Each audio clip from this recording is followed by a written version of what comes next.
ஆர்ப்பாட்டம் இது எது சம்பந்தமான சிவகங்கை மாவட்டம் மானாமதுரை பகுதியில் கடந்த 100 நாளைக்கு முன்னவிட்டி திமுக அரசு அவங்க அரசு இருக்கும்போது ஆகாஷ் டெலிசன் என்ற ஒரு பட்டதாரி சகோதரரை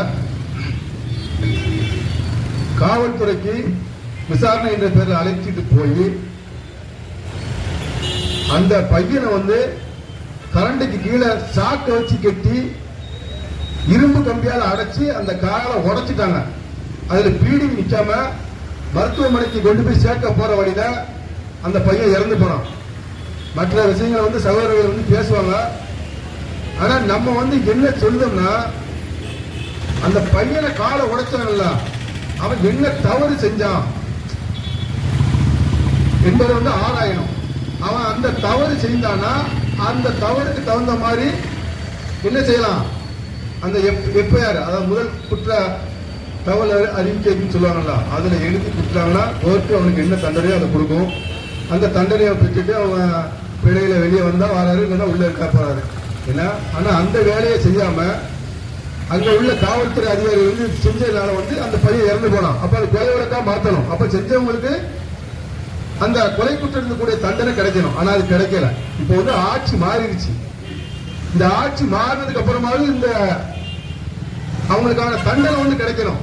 அதை வேண்டிதான் நம்ம மக்கள் நிறைய பேர் நம்ம பகுதியில் வாழ்றோம். ஆனா இந்த மாதிரியான தொடர்ந்து காவல்துறை டெத்து, அதாவது அதே பகுதியில் அஜித்குமார் ஒரு பையனை இதே மாதிரி தான் அடிச்சு கொண்டாங்க. ஏன்னா அதுக்குள்ள காணொலிலாம் நீங்க பார்த்துருப்பீங்க. அஜித்குமார் ஒரு பையன் ஒரு கோயிலுடைய காவலாளியா இருந்த பையனை அடிச்சு கொண்டாங்க அதே பகுதியில். இப்போ 2வது தடையா ஒரு லாக்அப் டெத் நடக்கு. ஏன்னா இது தொடரக்கூடாது. ஏன்னா நம்ம குற்றவாளிகளை பிடிச்சி அவங்களை சீர் பண்ணி அவங்களை நல்லவங்களை மாற்றக்கூடிய வேலை தான் நீதிமன்றத்தோட வேலையும் காவல்துறை அதிகாரியோட வேலையும். ஏன்னா அதை விடுத்து நூதன முறையில் அடிச்சு கொள்றது எந்த முறையும் சரி கிடையாது. உங்களுக்கு தெரியும், என்ன சாத்தாங்குளத்துல ஒரு பெண்ணிஸ் புக்கு அவ பையன் ஏன்னா அவங்கள இதே மாதிரி அடிச்சு கொண்டுட்டாங்க. அதுக்கப்புறம் நம்ம பகுதியில் பாத்தீங்கன்னா ஆலங்குளம் பகுதியில் ஏன்னா ஒரு ஆளு ஒரு பணையேறி ஒரு தொழில் செய்தவர் கொலை செய்யல, கொள்ளையடிக்கல, கற்பழிக்கல, என்ன வேற எந்த விதமான குற்ற செய்வாவத்தை இல்ல. ஆனா அவருக்கு 3 துப்பாக்கி குண்டு அவர் வாங்கியிருக்காரு. இல்ல பணம் கல்லு பணம் பாலுங்கிறவனு இறக்குறாங்க அப்படிங்கிற காரணத்தினால. ஆனா அவர் பண்ணின தவறுக்கு இவங்க என்ன செய்யலாம், பிடிச்சு அதுக்கான தண்டனை அந்த பணங்கள்ல இருந்துச்சுன்னா அந்த பணங்கள்ல காமிச்சு இந்த மாதிரி பணங்கள் இருக்கு நான் பிடிச்சவங்க காமிக்கிறாங்க. அது எந்த விதத்திலும் நிரூபிக்காத பட்சத்துல அந்த மூணு ரவைகள் அந்த அவரு முட்டுக்கு கீழே பாஞ்சிருக்கு. அவருக்கு இன்னைக்கு நடக்க முடியல. அவருக்கான நீதி கிடைக்கல. ஏன்னா நாங்க அடிக்கல, ஒண்ணு செய்யல, நீதிமன்றத்துக்கு ஒப்படைச்சோம், சரியா தான் வேலை செய்தோம், அங்க பாதுகாப்பு பெண்களுக்கு பாதுகாப்பு கொடுத்தோம், நாட்டுல சீரா நாங்க செயல்படுதோம், நாட்டு இந்த நாட்டை வேற ஒரு இடத்துக்கு கொண்டு போறோம், என்னெல்லாமோ சட்ட திட்டங்கள்லாம் போடுவாங்க. ஆனா இந்த மாதிரியான சம்பவங்கள் நடந்துருது. ஏன்னா அது தடுக்கப்படணும். 2வது அவங்க கொலை குற்றவாளியா அறிவிக்கணும். ஏன்னா இப்ப என்னன்னா, இப்ப அந்த பணம்பால் இறக்குதாரு, பணம்பால் இறக்கிட்டு அவரை சுட்டுட்டாங்க. அவங்கள காத்திருக்கும் பட்டியல வச்சாங்க. இல்லைன்னா வேற ஏதாவது பணியிட மாட்டோம், வேற ஏதாவது பண்ணாங்கன்னா அந்த அதிகாரிகளுக்கு அந்த அரசு அலுவலர்கள் அந்த சம்பளம் பாதி சம்பளம் போயிட்டு தான் இருக்கு. இது எந்த விதத்துல நியாயம்னு தெரியல. இப்ப இறந்து போன அந்த பையன் ஆகாஷ் பையன் அந்த எப்படியும் அந்த காவல் நிலையத்தில் ஒரு 22 போலீஸ் வேலை வைப்பாங்க. எப்படியும் இல்ல இவங்களுக்கு என்னன்னா என்ன பாதிப்பு ஏற்பட்டாலும் அவங்களுக்கு சம்பளம் அரசாங்கத்தில இருந்து பாதி சம்பளம் போயிருது. குற்றவாளின்னு தெரிஞ்சதுக்கு அப்புறம் அவனுக்கு ஒண்ணும் கொடுக்க கூடாதுல. குற்றவாளின்னு தெரிஞ்சுட்டு அப்போ அந்த காவல்துறை அதிகாரிக்கு எதுவுமே கொடுக்க கூடாது. அவன் பரம்பரையில யாருக்கும் அந்த வேலை கிடைக்க கூடாது. அரசு வேலைக்கு யாருமே தகுதி இல்லாதவங்க. கொலை செஞ்சவங்களுக்கு எப்படி வேலை கொடுக்கலாம், கொலை செஞ்சவங்களுக்கு எப்படி சம்பளம் கொடுக்கலாம். இந்த காவல்துறை அதிகாரிகள் மட்டும் இல்ல, அரசு ஊழியர்கள் அனைவருக்குமே, அரசு ஊழியர்கள் அனைவருக்குமே அந்த வேலை பணியிட வேலை வேலைக்கு போறாங்கன்னா அந்த சம்பளம் தானே கொடுக்கணும். அந்த வேலையை முடிச்சதுக்கு அப்புறம் 1 லட்சம் ரூபாய் பென்ஷனு, அடுத்தால அவன் பையனுக்கு பென்ஷனு, அவன் பையனுக்கு வேலை, அடுத்தால அவன் பொண்டாட்டிக்கு அந்த பென்ஷனு. இது முறை இல்லாம இருக்கு. குற்றம் செஞ்சுட்டு பத்திரத்துறையில ஊழல் இருக்கு, அப்புறம் இது மருத்துவத்துறையில ஊழல் இருக்கு, அப்புறம் காவல்துறையில ஊழல். எல்லா துறையிலுமே நீங்க எந்த துறையில எடுத்துக்கிட்டாலுமே மறைமுகமான ஒரு ஊழல்ங்கிறது ஒண்ணு இருக்கு. ஏன்னா இதை எப்படி சரி செய்வது, இதை சரி செய்யணும். இதை சரி செய்யணும்னா நம்மளுடைய இன மக்கள் ஒன்றாகணும். அங்கதானே மாநகரில் தானே காவல்துறை அதிகாரிகள் யாரையோ ஒரு ஆளை காலகையை உடைச்சிட்டாங்க. இங்க என்ன நடந்துருச்சு? இதே திசைவெளியில ஒரு சம்பவம் நடந்துச்சு. ஒரு பொண்ணை கொண்டு போய் கற்பழிச்சு தலையில கல்ல போட்டு ஒருத்தன் கொண்டுட்டான். அவனுக்கு தூக்கு தண்டனை அறிவிச்சிட்டாங்க. யாராவது மக்கள் இறங்கி போராடுறாங்களா? அவன் செஞ்சது தப்பு. ஆனா இவங்க என்ன தவறு செஞ்சாங்க? இந்த ஆகாசுங்கிற பையன் என்ன தப்பு செஞ்சான்? ஒரு தப்பு செய்யல. மணமகிழ் மன்றம், எத்தனை மணமகிழ் மன்றம் நம்ம பகுதியில் இருக்கு. அதே மானாமதுரையில மணமகிழ் மன்றம் இருக்கு. காலையில மதுபான கடையை 11 மணிக்கு திறந்தா 11 மணிக்கு இரவு அடைக்கணும். ஆனா இரவு அடைச்சதுக்கு அப்புறம் பிளாக்குங்கிற பேர்ல சைட்ல அந்த மதுபான கடை, அந்த மதுபானத்தை விற்கா. அதை தட்டி கேட்க அந்த பையன், ஒரு பட்டதாரி பையன், ஒரே அவரு பேர், அதை விற்காத, ஏன் பிளாக்ல வைக்க, அந்த நேரத்தில் வைக்க அப்படின்னு. அதுல தான் பிரச்சனை ஆரம்பிக்கும்.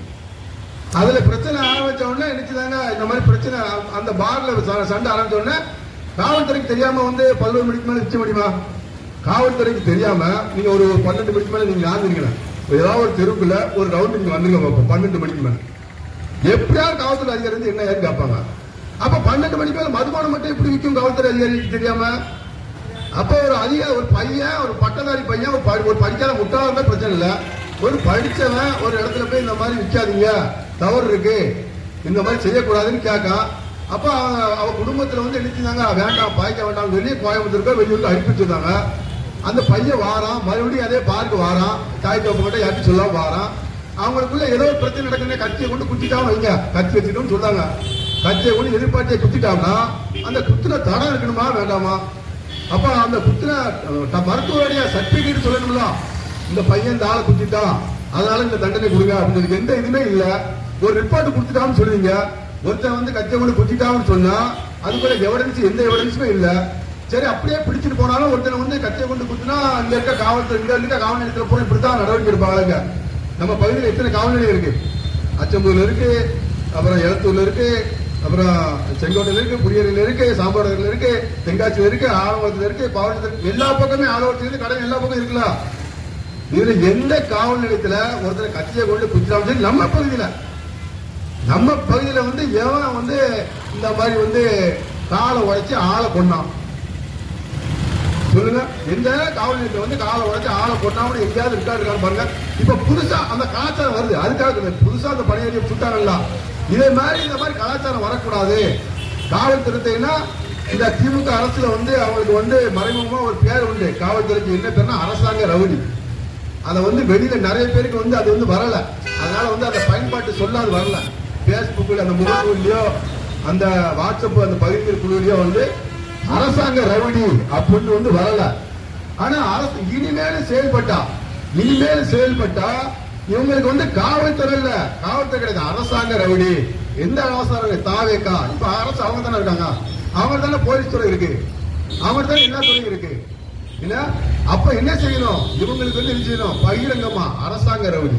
யார் உன்னை பிடிச்சா அரசாங்க ரவுடி, உன்னை யார் எப்பேர் போட்டா அரசாங்க ரவுடி, உன்னை யாரு அடிச்சா, உன்னை யாரு நீதிமன்றத்துக்கு கொண்டு போனா அரசாங்க ரவுடி. ஏன் அப்படி சொல்லணும்? ஏன் அப்படி சொல்ல? ரவுடி கூட அடிச்சா கூட அடிச்சதோட விடுவான். இதை அடிச்சு பகிரங்கமா கண்ணை கட்டி, இந்த ஆகாசுங்கிற பையனை கண்ணை கட்டி, அந்த கரண்ட காலுக்கு சாக்கை கட்டி, அடுத்தால அந்த குதிங்கால ஒரு செங்கலை வச்சு, முட்டுக்கால் கிட்ட ஒரு செங்கலை வச்சு, அவனுக்கு என்ன சம்பவம் நடக்க போகுதுன்னா தெரியுமா? அந்த பையனுக்கு தெரியாது.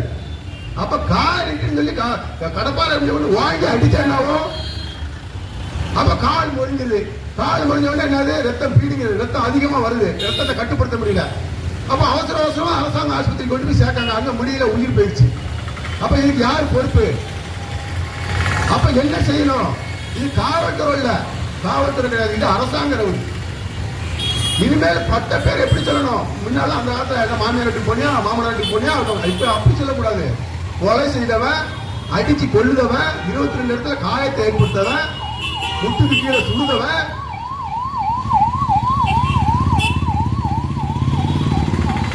முட்டுக்கு கீழே சுடுதவன் சாதாரண ஆள் இல்ல. ஒருத்தன் 2 கொலை பண்ணவன கொள்ளு, 4 பிள்ளைய கற்பழிச்சவன கொள்ளு, வீடு பூந்து கொள்ளை அடிக்கவன கொள்ளு. ஒண்ணு யாரு கேட்க போறா?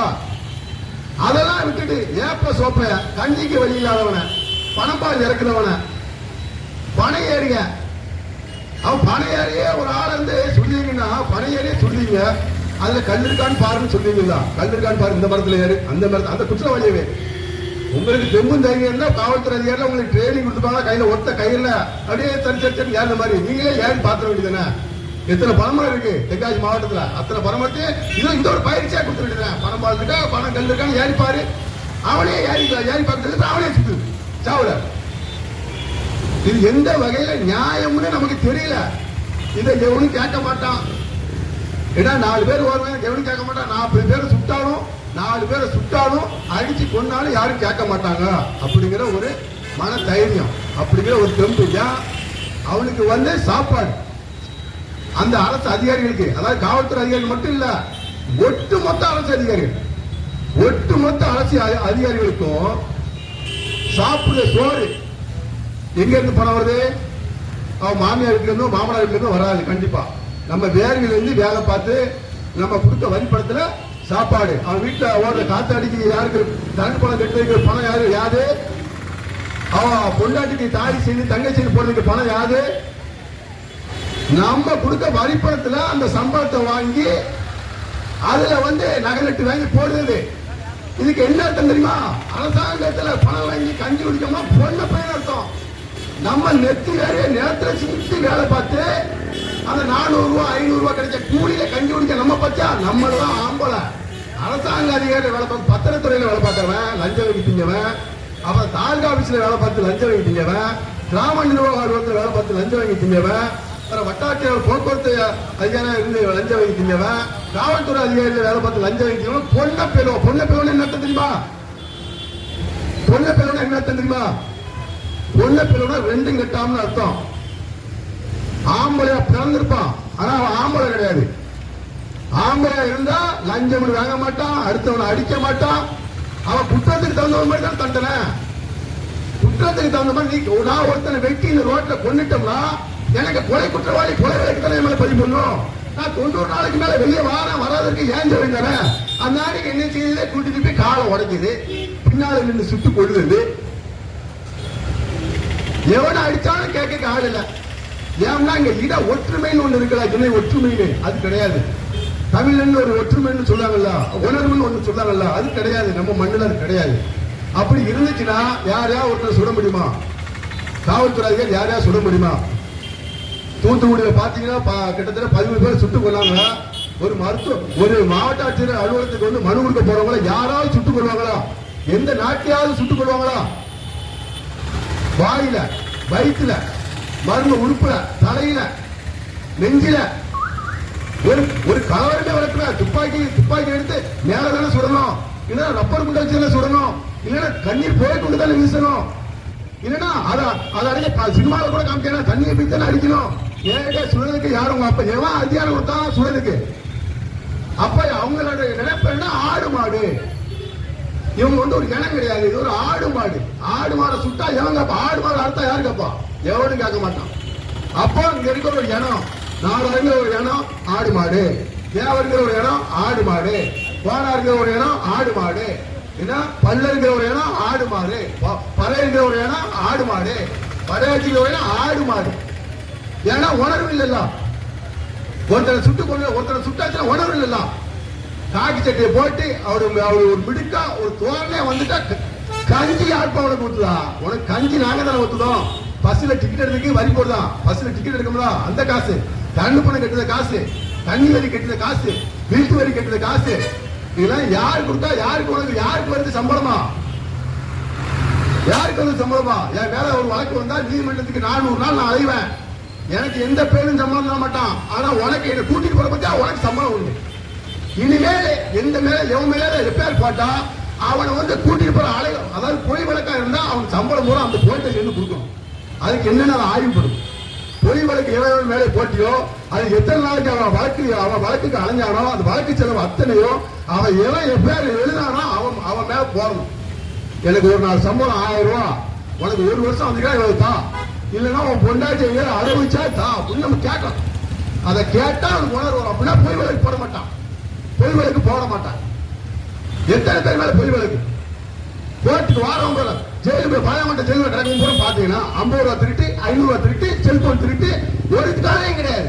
ஒரு ஏப்ப சொப்ப கேஸ்ல பெயில் எடுக்கிற ஆள்லாம் உள்ளாங்க. அது எதுக்கப்பட்ட அந்த பாவத்தை எதுக்கு சமாத்தி பண்ணுத? அந்த பாவத்தை சமாத்தி பண்ணனா உன் பிள்ளை ஒழுங்கா பிறக்குமா, உன் பொட்ட பிள்ளை ஒழுங்கா உன் கூட வாழுமா, என் கூட ஓடி தானே போவோம். ஏன் சிந்திக்க மாட்டேங்க? பொய் வழக்கு போறதுனால உனக்கு என்ன கிடைக்க போகுது? பொய் வழக்கு கிடைக்க என்ன கிடைக்க போகுது? நமக்கு தெரிஞ்ச காவல்துறை எத்தனை பேர் தூக்குப்பட்டு செத்துக்காங்க? பாவம் பாவம் பாவம் பண்ணிருக்கான். கட்ட பஞ்சாயத்து பாவம். எத்தனை பேர் மருந்து குடிச்சு செத்துக்காங்க தெரியுமா? பாவம் பண்ணிருக்காங்க. எத்தனை பேர் எந்த ஒரு காடு நாடு தெரியாம எந்த தன்னால சுடுபட்டு தன்னால தற்கொலை பண்ணி சாவத்துமா? பாவம் பண்ணிருக்காங்க. வேற எந்த துறையில சாவுதானா? வேற எந்த துறையில சாவதான சாவ மாட்டான். நீ எதுக்கு செய்த? பாவம் செய்த. ஒருத்தரை சுடுதியா, ஒருத்தரை சுடல, அந்த குடும்பத்தை நீ அழிக்க, அவன் தாயை அழிக்க, அவன் தாப்பனை அழிக்க, அவன் மாமலை அழிக்க, அவன் மகளை அழிக்க, எல்லாத்தையும் அழிக்க. ஒருத்தனுக்கு ஒரு குடும்பத்தில் பாதிப்புனா அது அந்த தெருவுலும் போது அந்த தெருவுடைய உளவியல் பாதிப்பு. ஒருத்தர் நீதிமன்றத்தில் நிப்பாட்டுதா அவன் குடும்பம் உளவியல் பாதிப்பு. அத்தனை பேரை நீ கொள்ளுத, உலகில் அத்தனை இருதயங்களை நீ அழுத்து போடுத. அதுக்கு நீதான் பொறுப்பு. எதுக்கு சுடணும்? எதுக்கு ஒருத்தர் அடிச்சு கொள்ளணும்? எதுக்கு ஒருத்தர் முட்டை உடைச்சு கொள்ளணும்? அவனை ஏன்னா கேட்க நாளை கிடையாது. எவனும் கேட்க மாட்டான், அதை பத்தி பேச மாட்டான். நம்ம காவல்துறை அதிகாரம் இருக்கோம்ல, நம்ம கொம்பாதி கும்பல நம்மளை பேசிட்டு அவனை உள்ள தள்ளிடும்னா ஒரு மயிரம் புரியும். இந்த மக்களை நீ பாடப்பட்ட வரைக்கும் எங்களை போல ஆட்கள் வந்து எத்தனை பேரை கொண்டாலும் நாங்க பிறந்துட்டே இருக்கோம். எந்த ஊர்ல வச்சு அடிச்சு கொண்டாலும் சரி, எந்த ஊர்ல கொண்டாலும் சரி, எங்களை போல ஆட்கள் பிறந்துகிட்டே இருக்கோம். நாங்க வந்துகிட்டே இருப்போம், நாங்க கேள்வி கேட்டுக்கிட்டே இருப்போம். அதனால நமது தாய் தமிழ் உறவுகள் வந்து நம்ம பகுதியில வந்து காவல்துறை அதிகாரி வந்து பொய் வழக்கு போட்டா, எந்த அதிகாரி பொய் வழக்கு போட்டானோ இப்ப வந்திருக்காரு மாவட்ட ஆட்சியர் புதுசா வந்திருக்காரு. அந்த மாவட்ட ஆட்சியர்கிட்ட இந்த வாரம் என் மனுவே இதாத்தான் இருக்கும். என் முதல் மனுவே இதாத்தான் இருக்கும். எத்தனை பேர் பொய் வழக்கு போட்டாங்களோ அத்தனை ஊர்லயும் எங்களுடைய சகோதரர்கள் போய் ஒரு குறிப்பா இருந்து நாங்க அங்க போய் கள ஆய்வு செய்வோம். பொய் வழக்கு போட்டா எந்த காவலர்கள் போட்டாங்க, எந்த வருஷத்துல போட்டாங்களோ அவங்க மேல நடவடிக்கை எடுத்து சொல்லி மாவட்ட ஆட்சியர்கிட்ட மனு கொடுப்போம். இல்லைன்னா அது சம்பந்த போலீஸ் மந்திரிக்கு மனு அனுப்புவோம். இல்லைன்னா மாநில நம்ம முதலமைச்சர் விஜய் அவர்களுக்கு வந்து மனு அனுப்புவோம். ஏன்னா இவங்களுடைய தலையெழுத்தை மாற்றணும்னா பேப்பர் வேற ஒண்ணுமே தேவை கிடையாது. இவங்களுடைய தலையெழுத்தை மாற்றணும், நம்மளுடைய தலையெழுத்தை மாற்றணும்னா பேப்பர் வேற ஒண்ணுமே கிடையாது. எழுதிக்கிட்டே இருக்கணும். எப்பேற்பட்ட பொம்மனாலும் சரி, நீ எவ்வளவு பெரிய சண்டையாலும் சரி, எந்த சின்ன ரவுடியா இருந்தாலும் சரி, நீ எவ்வளவு பெரிய பணக்காரா இருந்தாலும் சரி, எழுதி போட்டுக்கிட்டே இருக்கணும். அப்படி பண்ணினாதான் இவங்க ஓரளவுக்கு ஒழுக்கமா கொண்டாட முடியும். ஏன்னா இவங்க ஓரளவுக்கு தான் ஒழுக்கமா கொண்டாடலாம். ஏன்னா ஓரளவுக்கு ஒழுக்கமா கொண்டாடணும்னா நம்ம இனம் வந்து ஒன்றிணைஞ்சா மட்டும்தான் நம்ம என்ன செய்ய முடியும்? பாதுகாப்பா இந்த உலகத்தை வாழ முடியும். கடைசி நான் ஒண்ணு சொல்லுவேன், இறுதியாவும் சொல்லிட்டு போறேன். காவல்துறை அதிகாரிகளுக்கு இனிமேலும் லாக்அப் டெத் வந்தா பேரை மாத்தணும் அரசாங்க ரவுடி, பேரை மாத்தணும் அரசாங்க ரவுடி. நன்றி.